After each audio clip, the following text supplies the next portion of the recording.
మన రక్షకుడైన యేసుక్రీస్తు నామములో అందరికీ వందనాలండి.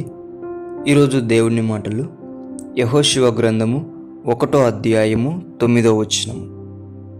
నీవు నడుచు మార్గమంతటిలో నీ దేవుడైన యెహోవా నీకు తోడయుండును.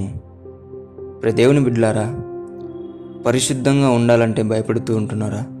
ప్రతి ఆదివారం మందిరానికి రావాలంటే భయపడుతూ ఉంటున్నారా? దేవుని పని చేయాలంటే భయపడుతూ ఉంటున్నారా? దేవునితో కలిసి నడవాలంటే భయపడుతూ ఉంటున్నారా? ఎందుకు ఆ భయం? దేవుడు నీకు తోడై ఉన్నాడు.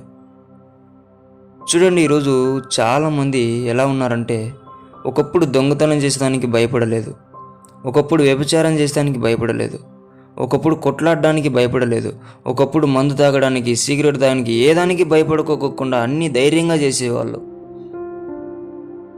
అంతగా అపవాది నీకు ధైర్యం ఇచ్చాడా? అపవాది కంటే గొప్పవాడు మన దేవుడు. ఈరోజు పరిశుద్ధంగా జీవించడానికి నీకు ధైర్యం ఇవ్వడా?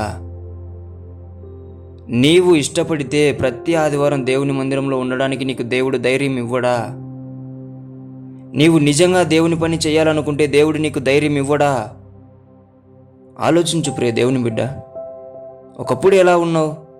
పాపం చేయడానికి భయపడిన నీవు పరిశుద్ధంగా జీవించడానికి, సువార్త చెప్పడానికి, దేవుని మందిరంలో యథార్థముగా ఆయనను ఆరాధించడానికి భయపడుతున్నామంటే అది సిగ్గుచేటు ప్రియ దేవుని బిడ్డ. అందుకే దేవుడు కూడా నిన్ను ధైర్యపరచడానికి మాట చెప్తూ ఉంటున్నాడు. నీవు నడిచే దేవుని మార్గం అంతటిలో నీ దేవాది దేవుడు నీకు తోడై ఉంటాడు. నీ మార్గం అంతటిలో నీ దేవుడైన యెహోవా నీకు తోడై ఉండును. భయపడకు పరిశుద్ధంగా జీవించడానికి, భయపడకు సువార్త చెప్పడానికి, భయపడకు దేవుని స్తుతించడానికి, భయపడకు దేవుని మందిరానికి రావడానికి.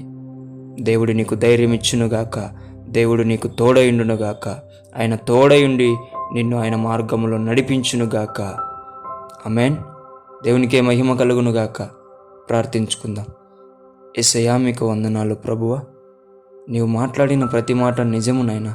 లోకంలో ఉన్నప్పుడు దేనికి భయపడకుండా ఉన్నాము నాన్న. కానీ నీ పని చేయాలంటే, పరిశుద్ధంగా జీవించాలంటే, సువార్త చెప్పాలంటే భయపడుతూ వెనకడుగు వేస్తున్నాము నాయన.